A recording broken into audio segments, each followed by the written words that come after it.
کیا کریں بچوں کے لیے کرنا پڑ ارے جناب آپ کے گھر میں سب کیا ہو رہا ہے؟ شادی میں کتنے برے کام ہو رہے ہوتے ہیں کہ لوگ جواب میں کیا کہتے ہیں, کیا کرے بچی کی خوشی, تمہارا کدھر گیا عشق رسول؟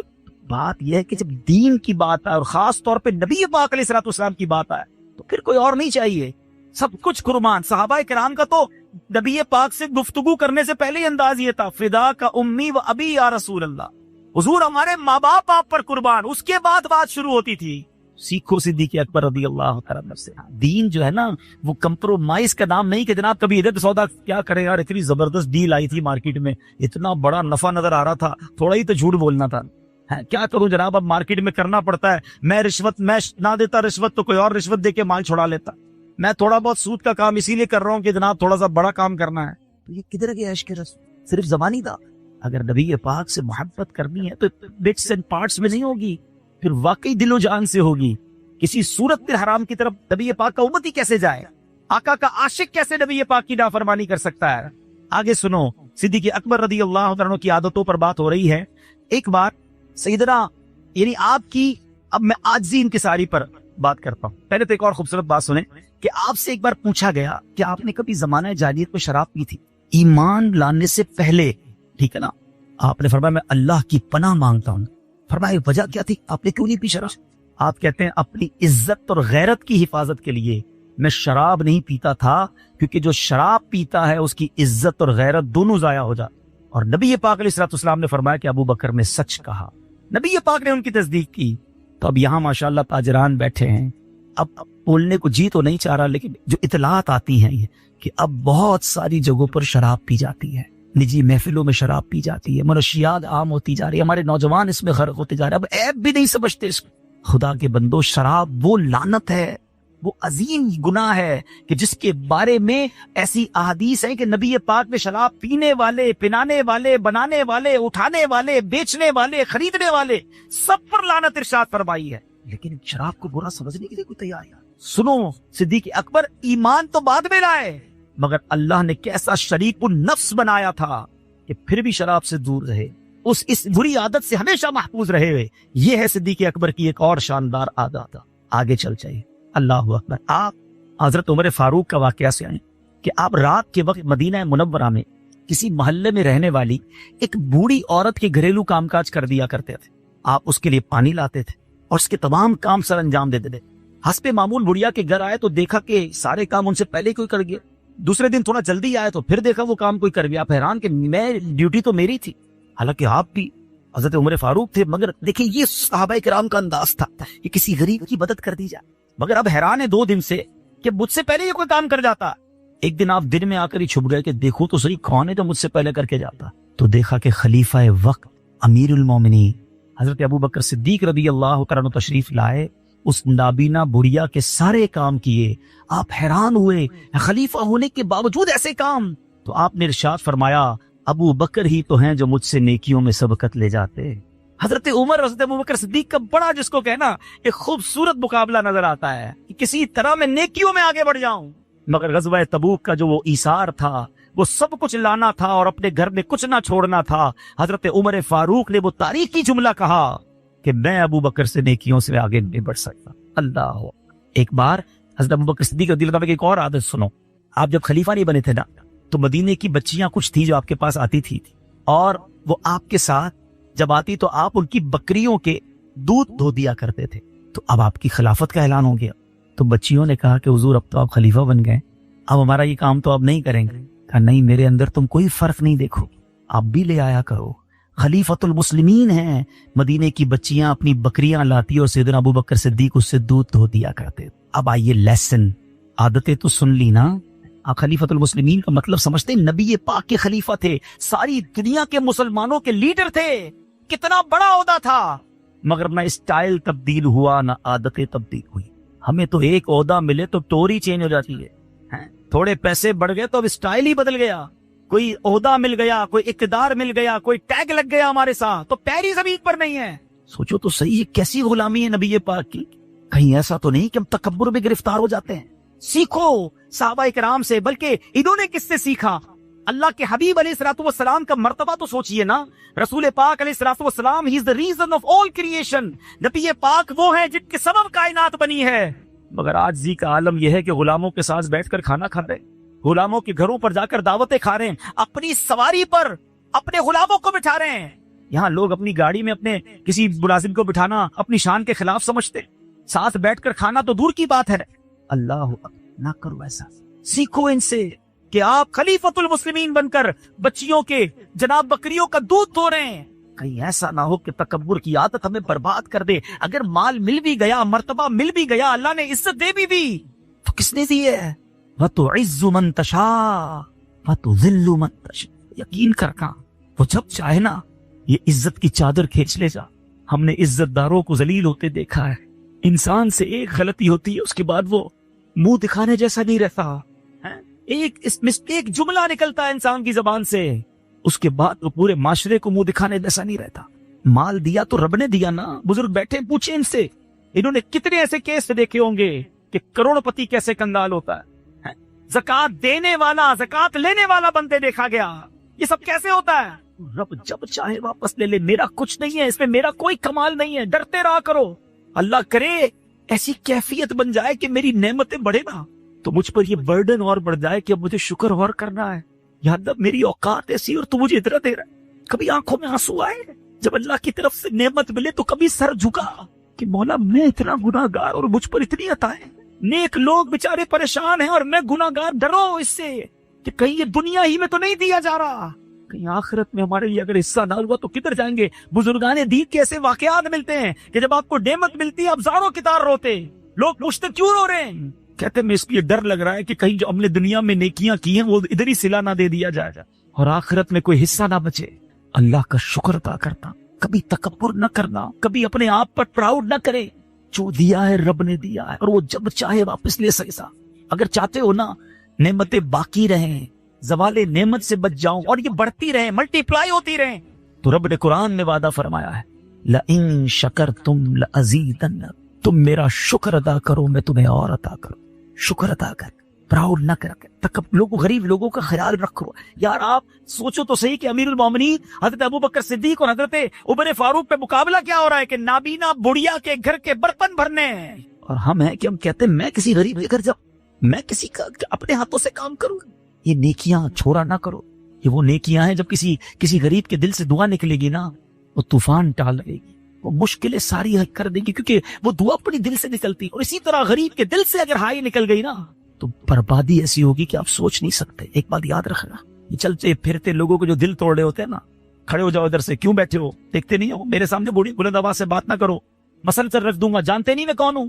غریب آدمی پر روز جماتے ہو، بیچارہ کیا کر سکتا ہے، اپنے ملازم کو ڈانٹتے رہتے، جب چاہے دل میں آیا کسی کا دل توڑ دیا، کیا کر لے گا بیچارے کے بھائی؟ کچھ نہیں رکھنا، اس کے پاس واقعی بظاہر کچھ نہیں ہے، مگر اگر دل سے اس نے پکار لیا نا رب کو تو مظلوم کی دعا عرش تک جاتی ہے۔ میں ایک جملہ کہنے جا رہا ہوں، ذرا غور سے سنیے گا۔ جب زندگی میں آپ یہ فیل کریں نا کہ یار بنی بگڑ رہی ہے، سب کچھ سیٹ تھا، صحت بھی اچھی، کاروبار بھی good, family life very brilliant, اور اچانک ایک ایک کر کے چیزیں خراب ہو رہی ہیں، تو چیک کرو کسی کی ہائی تو نہیں لے لی، کسی کو تکلیف تو نہیں پہنچا۔ یاد رکھ رہا، اگر کسی کے ہاتھ اٹھ گئے نا اللہ کی بارگاہ تو پھر بچنا مشکل ہو جائے گا۔ ڈر کے ساتھ، شکر کے ساتھ، عاجزی کے ساتھ زندگی گزارو۔ جتنی اللہ تمہیں نعمتیں دیتا رہے سر اتنا جھکتا رہے۔ یار درخت پر بھی پھل لگتے ہیں تو درخت جھکتا ہے، اکڑتا نہیں ہے۔ ادھر عجیب بات ہے کہ اللہ نعمتیں دیتا اور بندہ اکڑنا شروع ہو جاتا ہے۔ عقل بھی یہ کہتی ہے کہ وہ عطائیں دے تو ہم سجدے بڑھائے، ہوتا یہ ہے وہ عطائیں بڑھاتا ہے، ہم خطائیں بڑھاتے۔ نہ کرے ایسا۔ آؤ صدیق اکبر رضی اللہ تعالیٰ عنہ کی ایک اور شاندار عادت، کیا عادت؟ اللہ کی راہ میں خرچ کرنے کا جو انہیں شوق تھا، اللہ اس کا صدقہ نصیب کر دے، اس کا ذرہ نصیب کر دے۔ آپ ایک بڑے کاروباری تھے، آپ کو بتاتا چلوں کہ صدیق اکبر رضی اللہ تعالیٰ عنہ ایک کپڑے کا وسیع کاروبار کرتے، بہت بڑے بزنس مین تھے۔ آپ کے پاس ایک بار 40,000 درہم یا 40,000 دینار تھے، سارے کے سارے راہ خدا میں خرچ کر۔ نبی پاک علیہ الصلوۃ والسلام کے ساتھ اٹیچمنٹ کیسی تھی؟ ٹھیک ہے ہماری دوستی ہوتی ہے بعض اوقات، لیکن پیسے بورو کرنے پڑتے ہیں نا یار، تھوڑے سے دینا واپس دے دیں، دوستی میں بھی یہاں تک ہی ہوتا ہے نا معاملہ۔ مگر صدیق اکبر رضی اللہ تعالیٰ نبی پاک علیہ الصلوۃ والسلام کے ساتھ اتنا اٹیچ تھے، حدیثوں میں الفاظ ملتے ہیں کہ نبی پاک علیہ الصلوۃ والسلام صدیق اکبر رضی اللہ تعالیٰ کا مال ایسے استعمال کرتے تھے جیسے اپنا مال استعمال کرتے ہیں، اس قدر۔ سبحان اللہ۔ آپ سنو میرے آقا کا وہ ارشاد فرماتے ہیں مجھے کسی کے مال نے اتنا فائدہ نہیں دیا جتنا ابو بکر کے مال نے فائدہ دیا. یہ کیسی شخصیت, اللہ کی راہ میں خرچ کرنے کے لیے ہر وقت تیار رہتے تھے. مگر آج اس عادت سے ہم نے کیا سیکھا ہے؟ آج 2.5% زکوٰۃ لوگوں کو بھاری پڑتی ہے. کسی طرح مولوی صاحب کو طریقہ بتاؤ کہ کوئی رینٹ کی پراپرٹی لے لیں, کوئی ایسا سسٹم بنا لے کہ ہمیں زکوٰۃ نہ دینی پڑے. بہانے ڈھونڈتے ہیں لوگ, ہمارے پاس آتے ہیں بہانے ڈھونڈنے کے زکوٰۃ بچ جائے, زکوٰۃ نہ دینی پڑے. ارے اللہ کے بندو, بہانے ڈھونڈو کہ کس طرح خرچ کروں اور جنت کے اکاؤنٹ میں چلی جائے. یہ پیسے جو ہے نا اتنے رہ جانے. میں آج ایک کاروباری شخص کے ساتھ بیٹھا تھا, ہم ایک ٹریول پہ تھے, میں نے ان کو ایک بات کہہ دی تھی, انہوں نے مجھے وہی بات ریپیٹ کی آج کہ آپ کی بات میرے دل میں لگ گئی. میں نے اس کو کہا ایک بات بتاؤ, آپ اپنے والدین کے لیے تو شاید کچھ نہ کچھ دعا کرتے ہو, صدقہ کرتے ہو, کبھی دادا کے لیے کرتے ہو, پردادا کے لیے کرتے ہیں. ہم میں سے کئیوں کو تو پردادا کا نام بھی یاد نہیں, اپنے ہی پردادا کا نام یاد نہیں. تو سمجھ لو کہ ہمارے بھی مرنے کے بعد زیادہ سے زیادہ بچے ہی کچھ کر لیں گے تو کر لیں گے, اس کے بچوں نے تو بھول جانا ہے ہمیں. ہمارے چیپٹر کلوز ہو جائے گا نیکیوں کا, نیکیاں کلوز ہو جائیں گی مرنے کے بعد. خود کچھ ایسا کر جاؤ کہ میں چلا جاؤں اور قیامت تک یہ میٹر چلتا ہے, بعد میں کوئی یاد نہیں رکھے گا. ارے جب تم نے خود اپنے لیے کچھ نہیں کیا تو کیسے امید رکھتے ہو کہ بعد والے تمہارے لیے کریں گے؟ صدیق اکبر رضی اللہ تعالیٰ عنہ کی سیرت سے یہ سیکھیے. آپ کو پتا ہے ابو بکر صدیق رضی اللہ تعالیٰ کا بہت بڑا صدقہ کیا ہے؟ جس مسجد نبوی میں جا کر ہم نوافل پڑھتے ہیں اور ترستے ہیں کہ اس مسجد کی حاضری ملے, سنو اس کی مسجد کی قیمت صدیق اکبر رضی اللہ تعالیٰ عنہ نے عطا کی تھی. نبی پاک نے صدیق اکبر کے مال سے اس کی رقم پیش کی تھی یتیم بچوں کو, اور آج مسجد نبوی موجود ہے. سبحان اللہ, صبح قیامت تک کروڑا کروڑ لوگ جو حاضری دیں گے مسجد نبوی میں, نمازیں ہوں گی, اذانیں ہوں گی, سجدے, تلاوت, یہ سب کا ثواب صدیق اکبر رضی اللہ تعالیٰ کے اکاؤنٹ میں جا رہا. یہ وہ نیکیاں. چلے ہم مسجد نبوی میں حصہ نہیں ملا سکے, یہاں دنیا میں تو مسجد بنا سکتے ہیں نا. سیکھو ان کی عادت سے, اور یہ کمال کا انویسٹمنٹ ہے. کوئی یہ نہ سمجھے کہ میں دعوت اسلامی کے لیے مسجد بنانے کی بات کر رہا ہوں. ارے آپ خود بنائیے, خود چلائیے, بناؤ تو صحیح.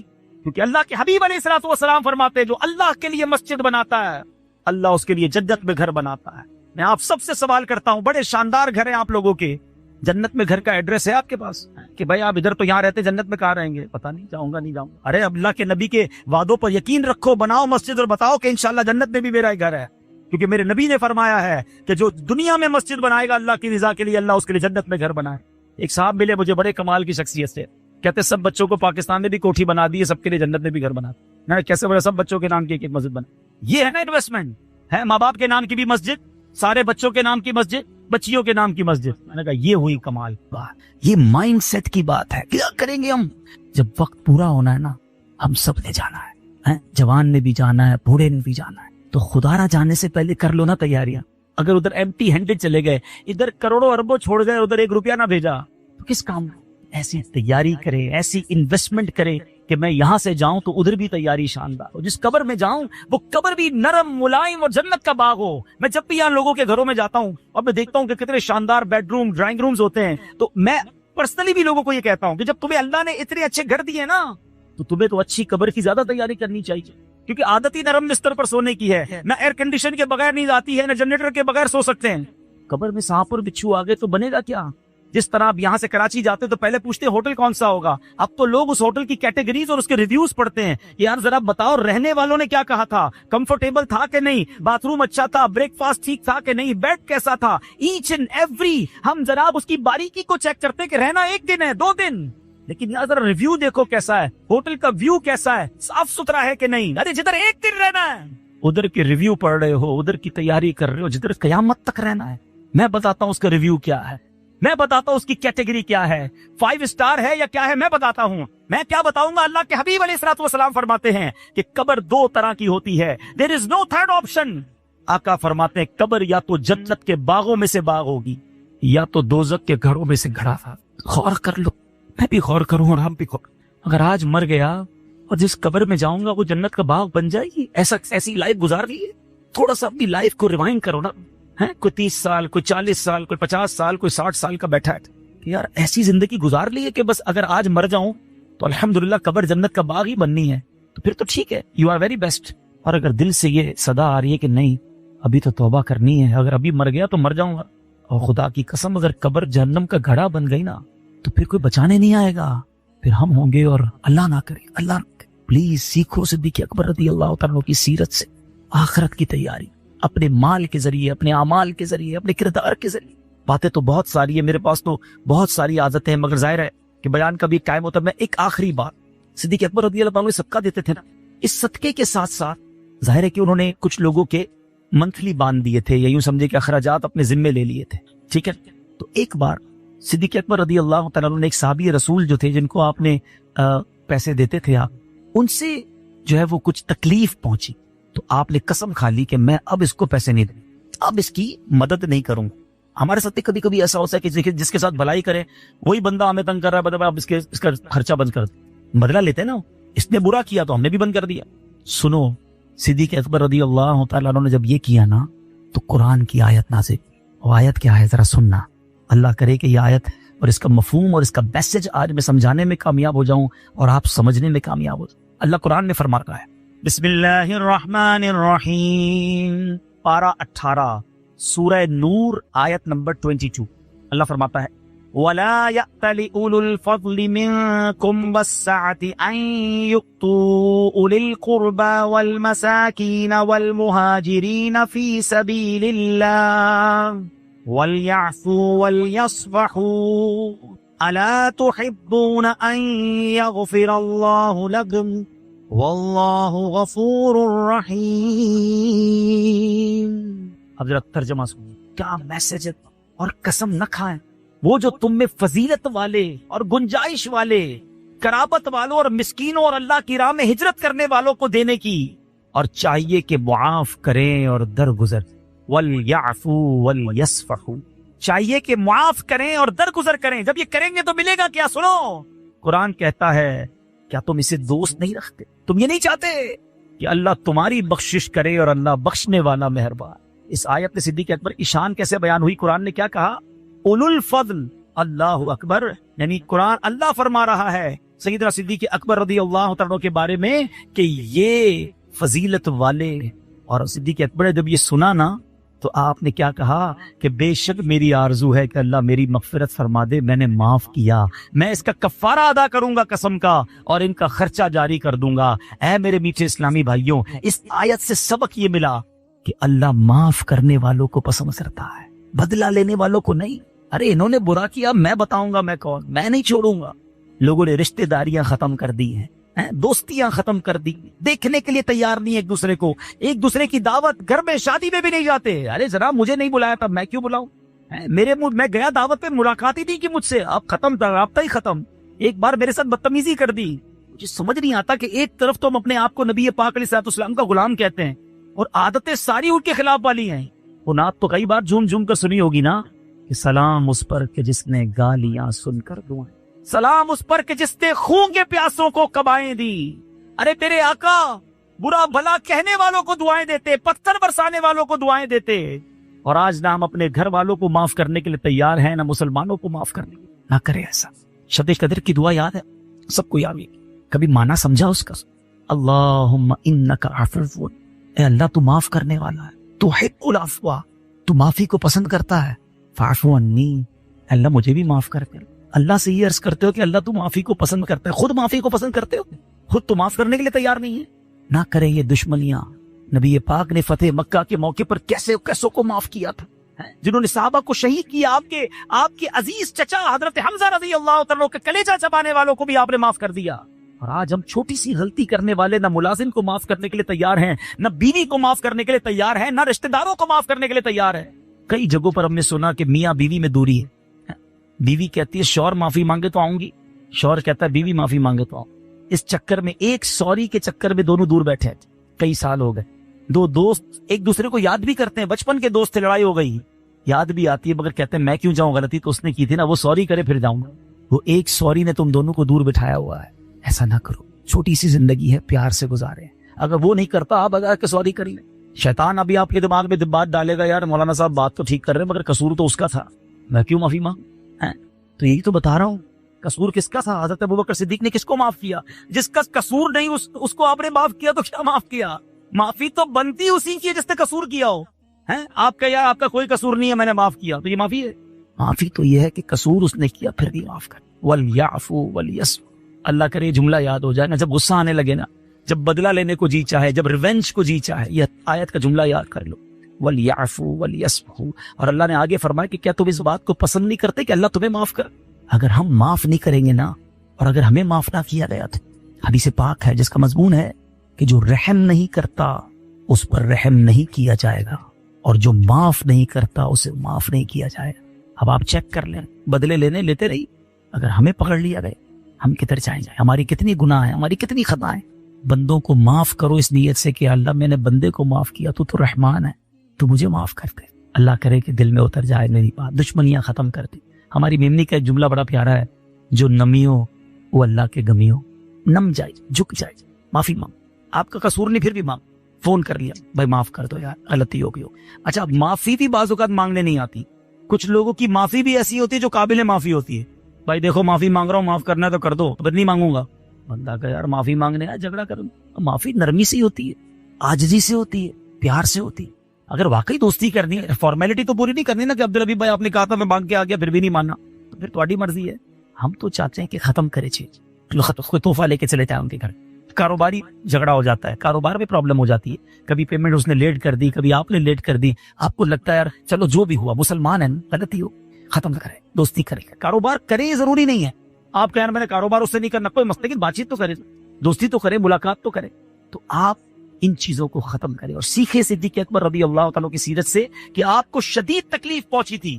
لک ایٹ دا بیوٹیفل ملٹیپلیکیشن. 1 درود پاک 10 رحمتیں، 10 درود پاک 100 رحمتیں، 100 درود پاک 1000 رحمت، ملٹیپلائی بائی 10 رحمتیں ہوتی جا رہی ہیں. ہم سب چاہتے ہیں سیکیور رہیں، سیف رہیں، بزنس پہ جائیں تو وہاں رحمت ہو، گھر والے پیچھے خیر سے رہیں. حالات بھی ایسے ہیں کہ ہم چاہ رہے ہوتے ہیں کہ سب چیزیں سیف اینڈ سیکیور رہیں، تو رحمت الہی جس پر برستی رہے گی کیسے انشاءاللہ وہ سیف رہے گا، کتنی برکتیں ملیں گی.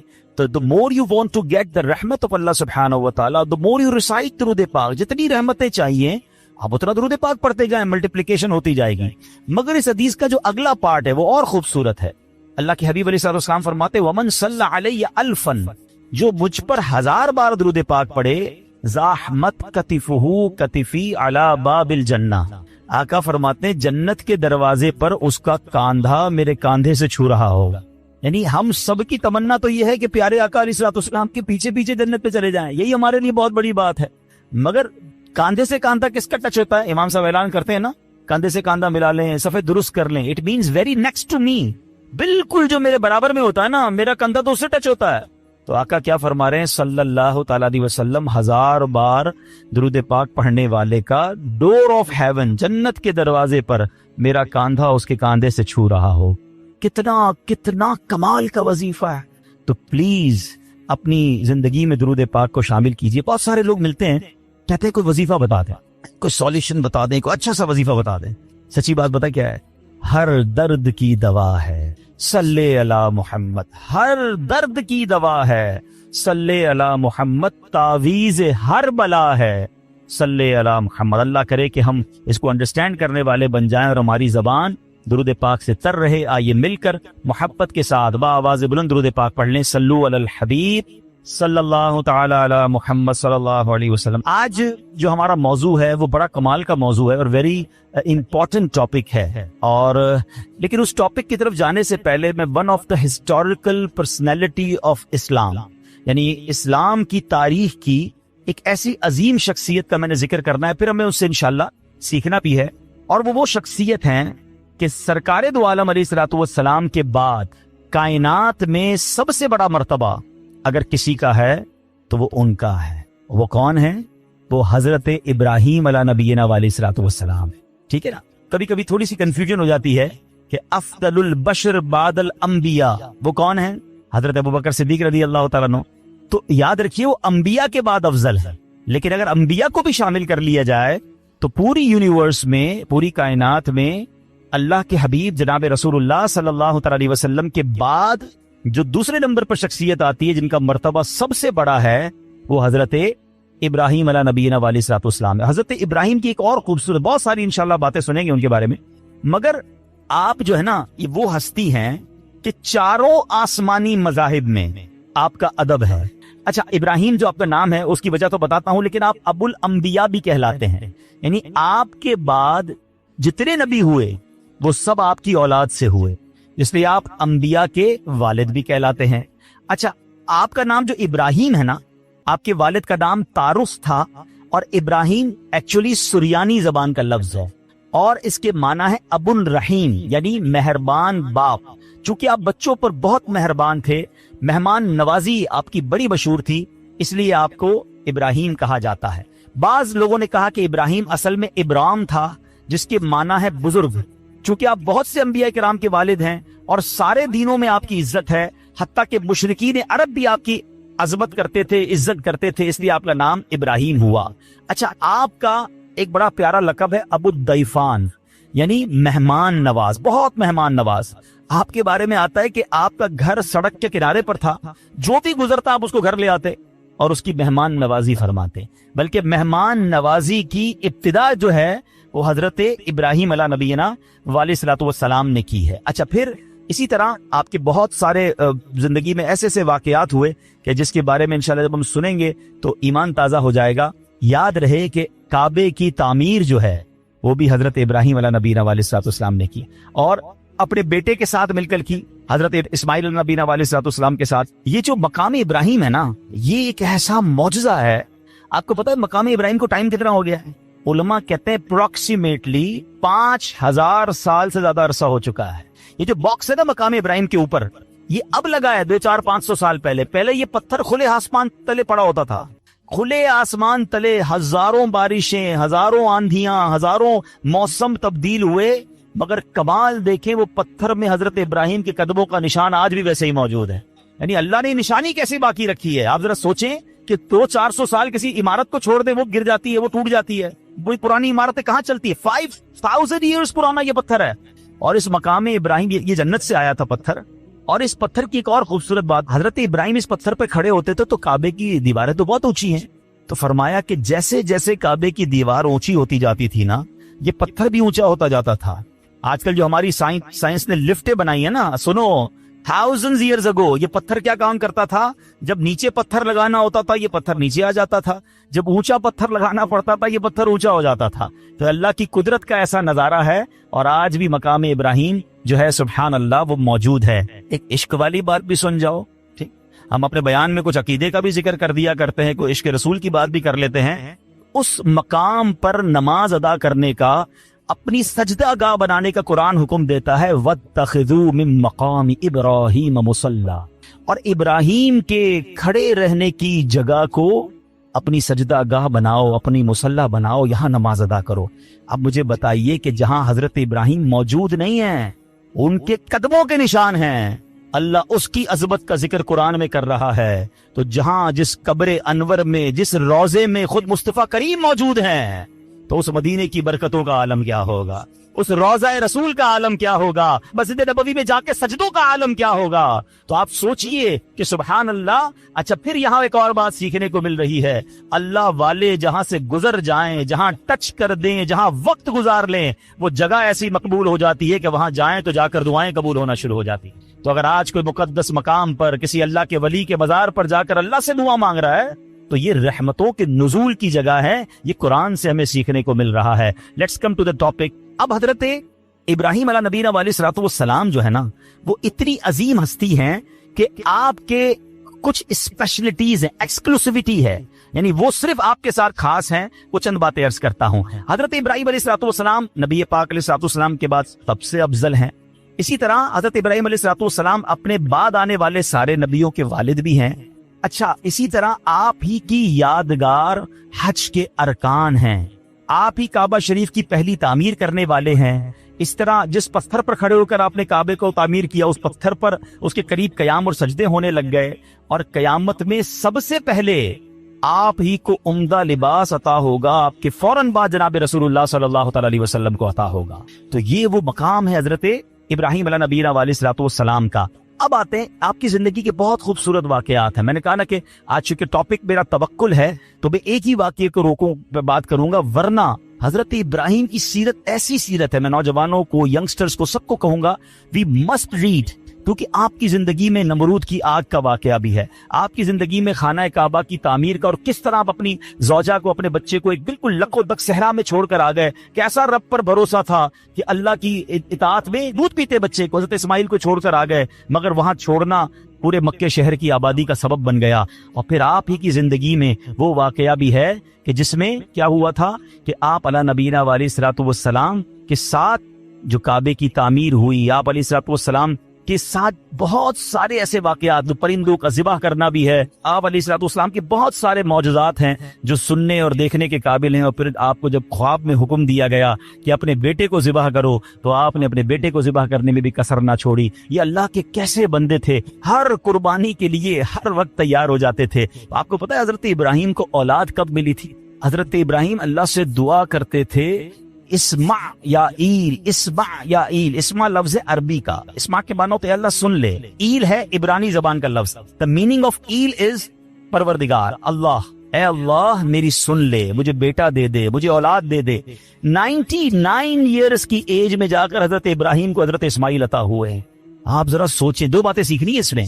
مایوس نہیں ہوئے، پکارتے رہے ہیں. ہم تو 2-4 مہینے کوئی دعا کرے کام نہ ہو، بندہ کہتا دعا کا فائدہ ہی کوئی نہیں ہے. اچھا میری اور آپ کی حیثیت کیا ہے؟ وہ خلیل اللہ ہیں، اللہ کے دوست ہیں. 99 ایئرز کی دعا، کمال ہے نا. اس سے سیکھنے کو مل رہا ہے کہ دعا سے مایوس نہیں ہونا. اور دوسری بات یہ سیکھنی ہے کہ اللہ والوں کو آزمایا بھی جاتا ہے. ہاں آزمائشیں آتی ہیں، ان کو ٹیسٹ کیا جاتا ہے. ہماری دعا قبول نہ ہو، اللہ سے ہی بدزن ہو جاتے ہیں. توبہ توبہ، ایسا کبھی نہیں کرنا. اور دوسری بات، آج ہم میں سے کسی کو 5, 10, 15 سال کے گیپ کے بعد بچہ ہو جائے، یا اولاد ہی نہیں ہو رہی اور 10 سال بعد پہلی اولاد ہو، اس کو تو پیر زمین پہ نہیں لگنے دیتے. کتنا پیار دیتے، اس کو کیئر کرتے. بھائی بڑی مرادوں سے ملا ہے، 99 سال کی عمر میں بیٹا ملا ہے، اور حکم ہو رہا ہے اس بیٹے کو ہی ذبح کر دو. آپ امتحان کا لیول تو سوچو یار. امیجن نہیں کر سکتے. ہم میں سے آج تک کس کو یہ کہا گیا؟ اور آپ نے کوئی ہیلا بہانہ تلاش نہیں کیا، آپ تو چلے گئے. اور بیٹا بھی کہتا ہے ابا جان کیجئے جو رب کا حکم ہے. آپ نے چھری بھی پھرا دی ہے، اپنا کام پورا کیا انہوں نے. وہ تو اللہ کی شان تھی کہ چھری نے حضرت اسماعیل کو کوئی نقصان نہ پہنچایا، اللہ نے جنتی مینڈا بھیج دیا. اب وہ ذبیح اللہ کہلائے حضرت اسماعیل نبی علیہ الصلوۃ والسلام. سیکھیں ان بزرگوں کی سیرت سے، کیا صبر تھا، کیا بھروسہ تھا. قربانی کے لیے ہر وقت تیار رہتے تھے. ہمیں چھوٹی سی قربانی دینی ہو تو ہم پیچھے بانٹ جاتے ہیں، کوئی نہ کوئی بہانہ تلاش کرتے ہیں. آئیے آج میں حضرت ابراہیم کا وہ واقعہ سنانا چاہتا ہوں جو ہمارے جو مین ٹاپک ہے اس کو کور بھی کرے گا، اور ہمیں بہت کچھ سیکھنے کو ملے گا. آپ کی ایج تھی ایک روایت کے مطابق 18 یا 20 سال.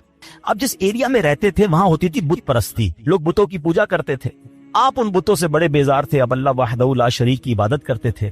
تو ہر سال اس علاقے میں، اس ولیج میں ایک میلہ ہوتا تھا. اس میں شراب پیتے تھے لوگ، ناچ گانے کرتے تھے، جو بھی ان کو خرافات کرنے ہوتے تھے. تو انہوں نے کہا کہ آپ بھی چلیں. حضرت ابراہیم کو بھی بلایا. آپ نے کہا میں نہیں جاتا. سارے گاؤں والے چلے گئے، آپ اکیلے اس گاؤں میں رہے. آپ نے کہا یہ کدھر جاتے ہیں، بت خانے میں جا کر کیا کیا کرتے ہیں. آپ اس بت خانے کے اندر چلے گئے، جو بھی ان کا ٹیمپل کہہ لیں، مندر کہہ لیں. آپ اس کے اندر گئے، آپ نے دیکھا عجیب عجیب قسم کے بت بنے ہوئے، کوئی چھوٹا ہے کوئی بڑا ہے. آپ کو بڑا غصہ آیا. آپ نے کلاڑا لیا، کسی کا ہاتھ توڑا، کسی کا پیر توڑا، کسی کا ناک توڑا کہ یہ اس کی عبادت کرتے ہیں. اور جو سب سے بڑا بت تھا اس کے کاندھے پر کلاڑی رکھ کر آپ باہر آ گئے. جب وہ سارے لوگ شرابیں پی کر عیاشیاں کر کر واپس آئے تو جب اپنے ٹیمپل کے اندر گئے تو حیران ہو گئے کہ بتوں کو کس نے توڑ دیا، ہمارے خداؤں کو کس نے ہاتھ پیر توڑ دیے. بڑا غضب، بڑا غصہ. ڈھونڈو کس نے کیا. کہا ایک ہی نوجوان ہے جو ہمارے ساتھ نہیں چلا تھا، یہ اسی نے کیا ہوگا. حضرت ابراہیم علیہ نبینا علیہ السلام کو لائے اور کہا کہ یہ کس نے کیا ہے، آپ بتائیں. آپ نے بڑا لاجیکلی جواب دیا کہ انہی سے پوچھ لو نا، جو سب سے بڑا بت ہے اس سے پوچھ لو، دیکھو کاندھے پہ کلاڑا بھی اسی کے لگا ہوا ہے. تو وہ کہتے ہیں یہ تو جواب نہیں دیتے. اب ذرا دیکھیں لاجیکلی ڈیمونسٹریشن کیسا کیا، پریکٹیکلی. کہتے ہیں نا کہ کچھ چیزیں پریکٹیکلی سمجھائی جاتی ہیں. آپ نے کہا اسی سے پوچھ لو نا جو سب سے بڑا ہے اور اس کی کاندھے پہ کلاڑا بھی رکھا ہے، یہ بتا دے گا کس نے توڑا ہے. تو وہ کہتے ہیں کہ یہ تو جواب نہیں دیتے. اللہ اکبر. اب اس پوائنٹ کو لے کر حضرت ابراہیم علیہ نبینا علیہ السلام نے کیا خوبصورت، جس کو کہتے ہیں جواب دو، جو آپ نے جواب دیا وہ قرآن میں موجود ہے. آپ فرماتے قال افتعبدون من دون اللہ ما لا ينفعکم شیئا ولا یضرکم. کہا کہ تم اللہ کے سوا ایسے کو پوجتے ہو جو نہ تمہیں نفع دے سکتا ہے نہ نقصان دے سکتا ہے. اف لکم، تف ہے تمہارے اوپر. ولما تعبدون من دون اللہ افلا تعقلون. کہتے ہیں تم ان بتوں کو اللہ کے سوا پوچھتے ہو، تف ہے تم پر، تمہارے اندر عقل نہیں ہے، تمہیں خود نہ نفع دے رہے ہیں نہ نقصان دے رہے ہیں. یعنی پریکٹیکل کر کے بتایا نا مگر کہتے ہیں کہ جس کی آنکھوں پر پردہ پڑ جائے نا، اس کو آپ اگزامپل بھی دے دیں، دلیل بھی دے دیں. آج بھی ایسے لوگ موجود ہیں، قرآن سے نکال کے دکھا دو، حدیث سے بتا دو، ہیں اس کو لاجیکلی سمجھا دو. جس کو نہیں ماننا میں نہ مانوں، اس کو نہیں ماننا. تو یہ شروع سے معاملہ ہے کہ کچھ لوگ نہیں مانتے. تو بہرحال اب اتنا زبردست ڈیمونسٹریشن تھا، ہونا کیا چاہیے تھا، توبہ کر لیتے کہ یار بات تو صحیح کر رہے ہیں، یہ بت اپنے آپ کو توڑ پھوڑ سے نہیں بچا سکے، ہمیں کیا بچائیں گے. مگر اینڈ آف دا ڈے کیا ہوا، ان ظالموں نے کیا کہا کہ اب ان کو پکڑ کر ان کو جلا دو. قرآن میں یہ الفاظ موجود ہیں، حرقوہ وانصروا آلہتکم ان کنتم فاعلین، ان کو جلا دو اور اپنے خداؤں کی مدد کرو اگر تمہیں کرنا ہے. اب ان ظالموں نے حضرت ابراہیم علیہ نبینا علیہ السلام کو پکڑ لیا، ان کو گرفتار کیا، اور اب پلان کیا تھا کہ اب آگ میں ڈالنا ہے. اچھا وہ کوئی چھوٹی موٹی آگ نہیں تھی، ایک بندے کو جلانے کے لیے بہت تھوڑی سی آگ بھی کافی تھی. انہوں نے دنیا کی ہائیسٹ فائر ایسٹنگوش کی اتنی بڑی آگ لگائی کہ وہ ایریا نو فلائنگ زون بن گیا، پرندہ بھی اوپر سے نہیں گزر سکتا تھا، پرندہ گر جاتا تھا آگ کے اندر. اتنی خطرناک آگ. ٹھیک ہے، اچھا جب آگ لگ گئی تو ہوا کیا، آسمان اور زمین کی تمام مخلوقات نے اللہ کی بارگاہ میں عرض کرنا شروع کر دی کہ اے خداون تیرے خلیل آگ میں ڈالے جا رہے ہیں، اے اللہ ان کے سوا دنیا میں تیرا کوئی نام لینے والا نہیں ہے، عبادت تیری یہی کرتے ہیں، اللہ تمہیں اجازت دے کہ ہم ان کی مدد کریں. تو اللہ کریم نے کیا جواب ارشاد فرمایا کہ وہ میرے خلیل ہیں، میں ان کا معبود ہوں، اگر ابراہیم تم سے مدد طلب کریں تو کرو ان کی مدد. اب حضرت ابراہیم علیہ نبی علیہ السلام جو ہیں ان کے پاس ایک پانی کا فرشتہ آیا، کہتا حضور بس آرڈر کر دیں، اجازت دیں، ابھی بارش برساتا ہوں بند ہو جائے گی. آپ فرماتے ہیں مجھے تمہاری مدد کی ضرورت نہیں ہے، میرا رب دیکھ رہا ہے، اگر وہ چاہے گا تو میری مدد کر، باقی مجھے تمہاری مدد کی حاجت نہیں ہے. اچھا اب کیا ہوا، ہوا کا فرشتہ آیا، کہتا ہے بس آرڈر کریں، ابھی ہوا چلے گی یہ ساری آگ بجھ جائے گی، مجھے تمہاری مدد کی ضرورت نہیں ہے، میرا رب دیکھ رہا ہے، اگر وہ چاہے گا تو مدد کر دے گا. اچھا اب فرشتوں کو تو منع کر دیا، اب یہ فرماتے مجھ کو میرا اللہ کافی ہے، وہی بہترین کارساز ہے، جب چاہے گا میری مدد فرمائے گا، اس کی مرضی ہے، میں اس میں راضی ہوں. اچھا اب جب آگ میں ڈالا جانے لگا نا تو اب حضرت جبریل آئے، کہتے حضور اللہ سے تو عرض کر دیں، آپ ہماری مدد نہیں لے رہے، آپ اپنے رب سے تو کہیں نا کہ وہ آپ کی مدد کرے. آئے ہائے جواب سنو حضرت ابراہیم کا، لیول آف یقین دیکھو. آپ فرماتے میرے حال کو وہ خوب جانتا ہے، وہ دیکھ رہا ہے نا، اسے معلوم ہے میں کس تکلیف میں ہوں، میں راضی ہوں، اگر اس نے مدد کرنی ہوگی تو وہ مدد کر دے گا. پنجابی شاعر نے ایک بہت خوبصورت شعر کہا ہے، اور یہ ایکچولی اس پورے واقعے کو بڑے خوبصورت انداز میں ڈیفائن کرتا ہے کہ جے سونا میرے دکھ وچ راضی، جے سونا میرے دکھ وچ راضی، میں سکھ دوں چلے پاوا ہو. کہتے مجھے کیا کرنا ہے سکھ کا، اگر میرا رب میرے دکھ میں راضی ہے نا تو میں بھی اسی پہ راضی ہوں. یہ وہ لیول ہے جو اللہ والوں کو نصیب ہوتا ہے. آپ ان کے پاس اتھارٹی تھی، ایسا نہیں تھا بے بس تھے، آپ کو باندھ دیا گیا تھا، آپ کو آگ میں ڈالا جانا تھا، ان کے پاس اتھارٹی تھی، فرشتے آ رہے تھے، مگر آپ کہتے ہیں مجھے نہیں مدد کی ضرورت، تمہاری ہے، رب دیکھ رہا ہے نا، وہ کر دے گا مدد. اچھا ایج کیا ہے، 18 to 20 years، یہ کوئی بہت بڑی ایج نہیں تھی. اس ینگ ایج میں آپ کا لیول آف توکل اور لیول آف ٹرسٹ آن اللہ سبحانہ و تعالیٰ کیا تھا. اور اب کیا ہوا، اب آپ کو آگ میں پھینک دیا گیا. اچھا آپ آگ میں جو گئے تھے نا، آپ نے ایک دعا پڑھی تھی، لا الہ الا انت سبحانک لک الحمد ولک الملک لا شریک لک. اور جب آپ آگ کے شعلوں میں داخل ہوئے تو اب اللہ کریم کی طرف سے آگ کو آرڈر کیا دیا گیا. آپ نے نہیں مانگا، مگر رب کی طرف سے کیا آرڈر دیا گیا وہ بھی قرآن میں موجود ہے. اللہ فرماتا قلنا یا نار کونی بردا وسلاما علی ابراہیم. رب فرماتا ہے ہم نے فرمایا اے آگ ہو جا ٹھنڈی اور سلامتی ابراہیم پر. علماء نے اس کی بھی تفسیر بیان کی کہ اگر اللہ کی طرف سے صرف یہ حکم ہوتا نا ٹھنڈی ہو جا تو حضرت ابراہیم کو ٹھنڈ لگنا شروع ہو جاتی، اتنی ٹھنڈی ہو جاتی. ہائے ہائے اللہ نے انتظام بھی فرمایا تو کیسا فرمایا، ٹھنڈی بھی ہو جا سلامتی والی بھی ہو جا. اچھا آگ بجھی نہیں تھی، یہ بھی یاد رکھیے گا، آگ موجود تھی. ایسا نہیں ہوا کہ حضرت ابراہیم آگ میں گئے اور آگ بجھ گئی، چیپٹر کلوز. نہیں، آگ جل رہی ہے، حضرت ابراہیم اندر ہے اس آگ میں. کتنی دیر رہی ہے پتا ہے آپ کو؟ خود سمجھتے ہیں 1 منٹ 2 منٹ 5 منٹ کے بعد باہر آ گئے. علماء فرماتے ہیں، مفسرین کہتے ہیں، بعض تفسیروں میں لکھا 7 days، 7 دن آگ کے اندر رہے. ایک تفسیر میں ہے 40 دن اور ایک تفسیر میں 50 days آگ میں رہے. یعنی وہ کافر جو باہر کھڑے تھے وہ تو سمجھے چیپٹر کلوز ہو گیا ہے، مگر جب آپ باہر آتے ہیں آپ کا بال بھی بھیکا نہیں ہوتا ہے. آگ کا کام چلانا ہے، مگر رب چاہے تو وہ آگ ہی حفاظت کرنے والی بن جاتی ہے. ہم اصل میں اسباب پر نظر رکھ رہے ہیں کہ یار یہ ہو جائے گا تو یہ ہو جائے گا، یہ ہو جائے گا تو یہ نقصان ہو جائے. یہ میں اور آپ سمجھ رہے ہیں میرا رب چاہے تو وہ آگ کو گلزار بنا سکتا ہے. اس پورے واقعے پر شعراء نے بڑی کمال کی شاعری کی ہے. ایک بڑا کمال کا شعر ہے. اصل میں اس واقعے سے بہت ساری باتیں سیکھنے کو ملیں گی. ایک بات سیکھنے کو پتہ کیا مل رہی ہے؟ ہر چیز لاجک پر نہیں ہوتی ہے، ہر چیز عقل پر فیصلے نہیں کرنے ہوتے. ہمارے پاس کیلکولیٹر ہے نا، ہم زندگی کے بہت سارے فیصلے کیلکولیٹر پر کرتے ہیں. بعض اوقات لوگ زکوٰۃ دیتے نا، کہتے ہیں یار 10 کروڑ روپے ہیں 25 لاکھ روپے زکوٰۃ نکل جائے، اوئے ہوئے تو پیسے کم ہو جائیں گے. 9 کروڑ 75 لاکھ رہ جائیں گے. کیلکولیٹر کیا بتا رہا ہے؟ پیسے کم ہو جائیں گے. ایک میرا آپ کا کیلکولیٹر ہے، ایک رحمت کا کیلکولیٹر ہے. رحمت کا کیلکولیٹر کہتا ہے 2 اللہ کی راہ میں یہ بڑھیں گے. عقل کہتی کیسے بڑھیں گے بھائی؟ میں اگر اپنے جیب میں پیسے دے دوں گا اللہ کی راہ میں تو کم ہی ہوں گے نا. لاجک یہ کہتی ہے، رحمت کچھ اور کہتی ہے. ہر چیز عقل سے نہیں ہوتی ہے. کیا خوبصورت شعر ہے. بے خطر کود پڑا آتش نمرود میں عشق. یہ چھلانگ جو ہے نا عقل نے نہیں لگائی تھی، یہ عشق نے لگائی تھی. عقل تو کہہ رہی تھی چل جائیں گے، عشق کہتا ہے کود جاؤ، رب کا حکم ہے نا، رب کی رضا ہے. بے خطر کود پڑا آتش نمرود میں عشق. عقل تھی محو تماشائے لبے بام. ابھی عقل تو ابھی سوچ رہی تھی، عشق نے اپنا کام کر دیا. پنجابی کا ایک شعر ہے، عشق دے چلے ہی نمبر لے گئے. عشق دے چلے ہی نمبر لے گئے، عقل مندہ ایویں ہی عمرہ گالیاں. بعض اوقات عشق والے بہت آگے بڑھ جاتے ہیں. اور شاعر مشرق نے کیا لکھا، کیا کمال کی بات. یقین کرے یہ شعر جو ہے نا، کاش یہ بات سمجھ آ جائے. ہمیں بعض اوقات لگتا ہے مسئلہ حل نہیں ہو رہا، پرابلم سالو نہیں ہو رہی، بڑی مشکل ہے. ایک ہی ریکوائرمنٹ ہے. شاعر مشرق لکھتے ہیں، اگر آج بھی ہو ابراہیم سا ایمان پیدا. کیا کنڈیشن ہے؟ لیول آف ایمان اگر وہ ہو جائے نا، توکل، ٹرسٹ، اگر آج بھی ہو ابراہیم سا ایمان پیدا، آگ کر سکتی ہے انداز گلستان پیدا. آج بھی آگ گلزار بنے گی، آج بھی آپ کی پرابلم سالو ہوگی. بس ایمان وہ چاہیے، لیول وہ چاہیے جو حضرت ابراہیم علیہ نبینا علیہ الصلوۃ والسلام کو عطا کیا گیا. تو اس واقعے سے اللہ کی رضا پر راضی رہنا، مشکلوں پر صبر کرنا اور امتحان پر اپنے آپ کو اسٹیڈ فاسٹ رکھنا، یہ ہمیں قرآن سکھا رہا ہے. اور اے میرے پیارے اسلامی بھائیوں، آج کل ہمارا بہت بڑا مسئلہ کہ ٹرسٹ ڈیفیسٹ ہے. ہمیں دنیا والوں پر بھروسہ ہے، ہمیں رب پر بھروسہ نہیں. ہم سب پر بھروسہ کرتے ہیں، ہم رب پر بھروسہ نہیں کرتے. ہماری جو ہے نا اللہ سے دوستی کمزور ہو گئی ہے. ہمیں لگتا ہے نہیں یار یہ مسئلہ کیسے، جب تک یہ بندہ نہیں ملے گا نا، جب تک یہ فون نہیں کرے گا، جب تک اس سے میرا کانٹیکٹ ڈیولپ نہیں ہوگا، میرا کاروبار ہی نہیں بڑھے گا، میرا مسئلہ ہی حل نہیں ہوگا. یہ ہماری بھول ہے.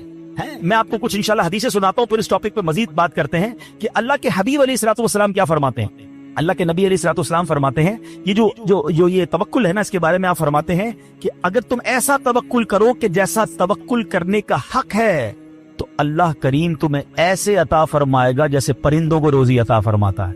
اب یہ اتنے سارے پرندے ہیں، ان کی روزی کا انتظام کیا ہے؟ اتنا کمال کا یہ اسٹڈی اگر آپ کریں، اور حدیث میں آیا نا کہ اللہ ایسے روزی دے گا جیسے پرندوں کو دیتا ہے.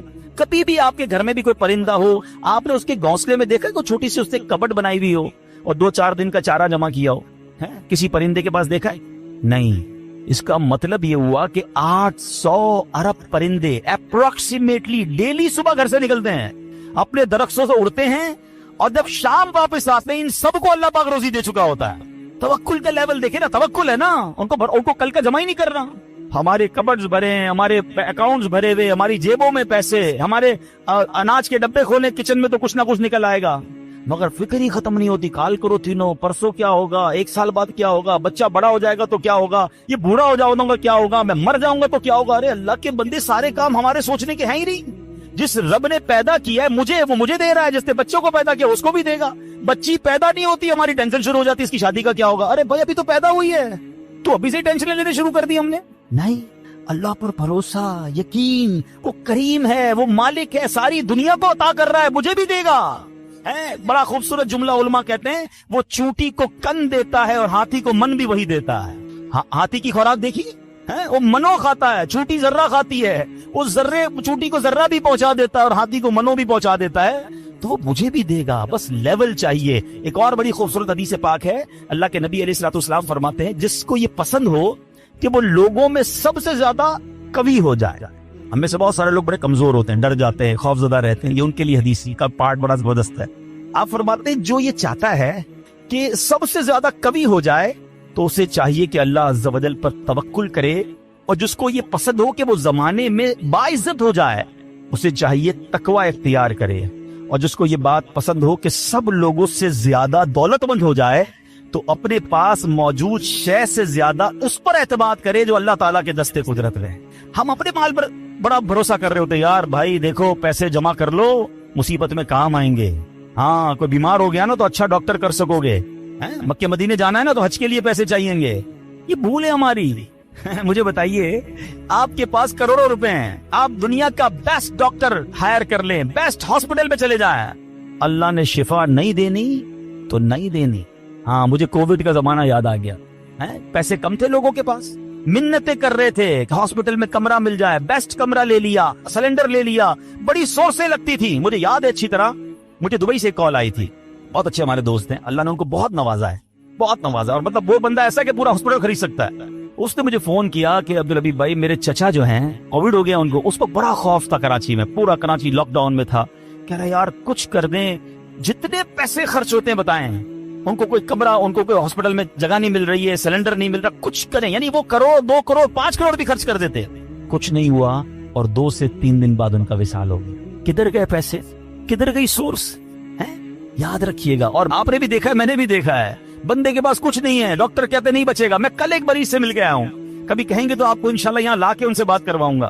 مجھے کہتے ہیں میری رپورٹ میں نے ڈاکٹر کو دکھائی کہ 3 مہینے ہے تمہارے پاس، 3 مہینے، کل رات میری ملاقات ہوئی، کہہ رہے اس بات کو 4 سال ہو گئے ہیں۔ میں انہوں نے اپنے روحانی علاج کچھ کیا، وظائف پڑھے، مجھے بتایا سارا، انہوں نے پورا سسٹم بتایا، میرا رب چاہے نا، انہوں نے اس کے بعد میں نے کوئی بایوپسی نہیں کرے کہ لیور کینسر، کہہ رہے تمہیں ٹرانسپلانٹ کرا لو ورنہ 3 مہینے، کہتے نہ میں نے بایوپسی کرائی نہ میں نے کیمو کرائی، میں نے مجھے کچھ وظائف ملے، میں نے وہ وظائف کیے، اللہ نے مجھے، آپ کے سامنے بیٹھا میری محفل میں میرا بیان سن رہے تھے، جسے اللہ رکھے اسے کون چکے۔ تو یہ توکل ہے نا، یہ جو اسباب پر پاگل ہوئے ہیں نا ہم لوگ۔ اچھا لوگ کہتے ہیں پیسے ہوں گے نا خوش رہیں گے، یہ بھی بے وقوفی ہے۔ میں اس مسجد میں آیا ہوں، یہاں بہت سارے امیر بیٹھے ہیں، کروڑ پتی بھی نظر آ رہے ہیں، شاید ارب پتی بھی ہوں گے، یہ بھی بھول ہے، یہ ہمارے کچھ اسلامی بھائی کو انفیریورٹی کمپلیکس ہوتا ہے، یار پیسے ہوں گے نا تو ذرا خوشی ملے گی، بے وقوفی ہے آپ کی، پیسوں سے خوشی نہیں ملتی۔ اگر پیسوں سے خوشی ملتی ہوتی نا، دنیا میں کوئی امیر غمزدہ نہ ہوتا۔ میں آپ کو بڑی عجیب بات کہنے جا رہا ہوں، بڑی تجربے کی بات کہنے جا رہا ہوں، دنیا میں جو ہے نا ہر کوئی سخی نہیں ہوتا، زندگی کی گاڑی مسائل کے پہیوں پر ہی چلتی ہے، امیر کے دکھ اور ہیں، غریب کے دکھ اور ہیں۔ ہاں مشہور آدمی کے دکھ، آپ کو کوئی مشہور دکھتا ہے نا، اوئے ہوئے کیا فیم ہے بھائی، جدھر جاتا ہے لوگ جمع ہو، اس سے پوچھو وہ لائف کیسے گزار رہا ہے، اس کی ٹینشن اور ہے، جس کو کوئی نہیں جانتا اس کی ٹینشن اور ہے۔ کاروبار کرنا چاہیے جناب، کاروبار میں بڑو مزو ہے، کاروباری کے دکھ اور ہیں، نوکری والے کے دکھ اور ہیں۔ تو یہ دنیا مسائل کے ساتھ ہی چلے گی، آپ کو اللہ کی رضا پر راضی رہنا ہے۔ آپ دوسروں کی مسکراہٹ دیکھ کر سمجھتے یہ سب سے زیادہ خوش ہے، کبھی بیٹھو اس سے اس کے دکھ پوچھو، پریشان ہو جاؤ گے۔ ہمارا تو کام ہی یہی ہے نا، آپ یقین کریں، کبھی کبھی کسی کے گھر جاتے ہیں نا، بڑا بنگلہ، وہ بڑا 15 کروڑ کی گاڑیاں کھڑی ہیں، باہر گارڈ کھڑے ہیں، بندہ بولے بھائی کمال عیش کی زندگی ہے، ڈرائنگ روم میں لے جا کے بولتے حاجی صاحب آپ سے ایک کام ہے، اور کان میں آ کے جب اپنا مسئلہ بتاتا ہے نا، بندہ بولے یار اس سے زیادہ تو میں سکھی ہوں یار، اتنی بڑی ٹینشن میں بیچارہ۔ تو یہ نہ سمجھیں، یہ تو قرآن کا اعلان ہے، ہمیں ٹیسٹ دیا جائے گا، ہمیں آزمایا جائے گا، be ready for that test. کیا کہتا ہے قرآن؟ وَلَنَبْلُوَنَّكُمْ بِشَيْءٍ مِّنَ الْخَوْفِ وَالْجُوعِ وَنَقْصٍ مِّنَ الْأَمْوَالِ۔ کمال دیکھیں، رب نے یہ فرمان تمہیں عنقریب آزمائیں گے۔ اچھا یہ نہیں کہا کہ آزمائیں گے کسی بھی چیز سے، لسٹ بھی دے دی ہے، کوسچن پیپر ڈکلیئر ہے، وَلَنَبْلُوَنَّكُمْ بِشَيْءٍ مِّنَ الْخَوْفِ، تمہیں خوف آئے گا، کبھی دشمن کا خوف آتا ہے، کبھی بدنامی کا خوف آتا ہے، کبھی لگتا ہے یار یہ چیز خراب ہو جائے گی، وَالْجُوعِ، تمہیں بھوک لگے گی، تمہارے پیسے کم ہو جائیں گے، غربت آ جائے گی، پھر کیا فرمایا؟ نقص من الاموال، تمہارے مال کم ہو جائیں گے، شپمنٹ خراب ہو جائے گی، کوئی مال لوگے وہ مال بیکار ہو جائے گا، آپ کا آرڈر خراب ہو جائے گا، ہوتا ہے کاروبار میں۔ پھر کیا فرمایا؟ الانفس والثمرات، تمہاری باڈی میں پرابلم آئے گی، چلتے چلتے بیماری آ جاتی ہے، بندہ کہتا ہے یار کچھ سبسڈی سیٹ تھی، یہ کیا ہو گیا، یہ کیا نکلا ہے ٹیسٹ کے اندر، تو ہونا تھا۔ پھر کیا فرمایا؟ والثمرات، تمہارے پھل خراب ہو سکتے ہیں۔ کیا خوبصورت قرآن نے پہلے سے بتا دیا ہے، مگر اس ٹیسٹ میں جو پاس ہوگا، کیا فرمایا؟ وبشر الصابرین، خوشخبری صبر والوں کے لیے، be ready for that test. اور اس ٹیسٹ سے جب آپ گزر جاؤ گے نا، پھر کیا فرمایا؟ الذین اذا اصابتهم مصیبہ قالوا انا للہ وانا الیہ راجعون، جب ان پر کوئی مصیبت آتی ہے تو کہتے ہیں ہم اللہ ہی کا مال ہے، اللہ ہی کی طرف لوٹ جانا ہے۔ تو اللہ کرے کہ ہمارا یہ مائنڈ سیٹ بن جائے کہ جب ہمارے اوپر کوئی، ہمیں جیسے پتہ چلے یار لاس ہو رہا ہے، دشمن سامنے آ گیا ہے، کوئی باڈی میں پرابلم آ رہی ہے، کوئی ٹینشن آ رہی ہے، تو الارم بج جائے، میرا ٹیسٹ شروع ہو، میں نے وبشر الصابرین کا مجدہ لینا ہے، ان اللہ مع الصابرین کا انعام لینا ہے. میرا یہ ٹیسٹ ٹائم آ گیا ہے. اب مجھے ثابت قدم رہنا ہے. اب مجھے شکوہ نہیں کرنا ہے. اللہ کی رضا پر راضی رہنا ہے. یقین جانو جس دن آپ نے یہ ٹیسٹ پراپر پاس کر لیا, اس کے بعد ایسی خوشخبری ملنی ہے کہ آپ کی عقل حیران ہو جانی ہے. بس ہمیں اللہ پر بھروسہ رکھنا ہے, اللہ پر یقین رکھنا ہے, اور وہ رب کیسے عطا فرماتا ہے. سبحان اللہ. ایک اور ایمان افروز واقعہ سنیں, پھر میں آپ کو ایک کمال کی آیت سناؤں گا. ہوا کیا, ایک بزرگ تھے حضرت حاتم اصم, بہت بڑا نام ہے, ٹھیک ہے. ان کا توکل بہت کمال کا تھا. ایک رات اپنے رفقا سے, اپنے دوستوں سے بات کر رہے تھے تو حج کا ذکر نکل آیا, تو ان کے دل میں بھی حرمین طیبین جانے کی تڑپ بڑھ گئی. تو گھر تشریف لائے اور اہل خانہ سے کہتے ہیں اگر مجھے اجازت دو تو میں حرمین طیبین چلا جاؤں. تو بیوی بچوں نے کہا کہ ہمارے پاس تو پیسے ہی نہیں ہیں, فاقے چل رہے ہیں, اور آپ مکہ مدینے جانے کی بات کر رہے ہیں, اور آپ چلے گئے تو ہمارا پیچھے کیا حال ہوگا. بھروسہ اللہ پر نہیں ہے, اسباب پر, چیزوں پر. تو وہ ایک چھوٹی بچی تھی, وہ کیا کہتی ہے, اگر تم لوگ اجازت دے تو تمہارا کیا جائے گا, یہ جہاں جانا چاہتے جانے تو, یہ رزق دینے والے تھوڑی ہیں. کہتے یہ رازق تھوڑی ہیں, رزق ملنے کا وسیلہ ہے. جب گھر کے دیگر افراد نے بچی کا توکل دیکھا تو کہتے بچی ٹھیک تو کہہ رہی ہے, اللہ کے گھر ہی جا رہے ہیں, آپ چلے جائیں. حضرت کو اجازت دے دی گھر والوں نے, آپ حج پر روانہ ہو گئے. اب صبح ہوئی تو آپ کی جیسے ہی حج کی خبر پھیلی تو آپ کے پڑوسی آ گئے. کہیں آپ نے کیا کیا, اس بچی کو برا بھلا کہنے لگے کہ آپ کو اجازت نہیں دینی چاہیے تھی, آپ کے ابو چلے گئے, آپ کے کھانے پینے کے مسائل ہیں. اچھا پہلے ایسا تو نہیں تھا کہ 15-20 دن 40 دن کا حج تھا, کئی مہینوں کا ٹریول ہوتا تھا, جاتے تھے آتے تھے, آلموسٹ 4 to 6 month, ہو سکتا ہے سال کا سفر ہو. تو اب بچی کو یہ کہنے لگے کہ تمہیں اجازت نہیں دینی چاہیے تھی. آئے ہائے, جب اس بچی نے یہ سنا نا تو آسمان کی طرف سر اٹھایا اور کہنے لگی کہ اے میرے مالک, اب مجھے ان لوگوں کے سامنے رسوا نہ کرنا.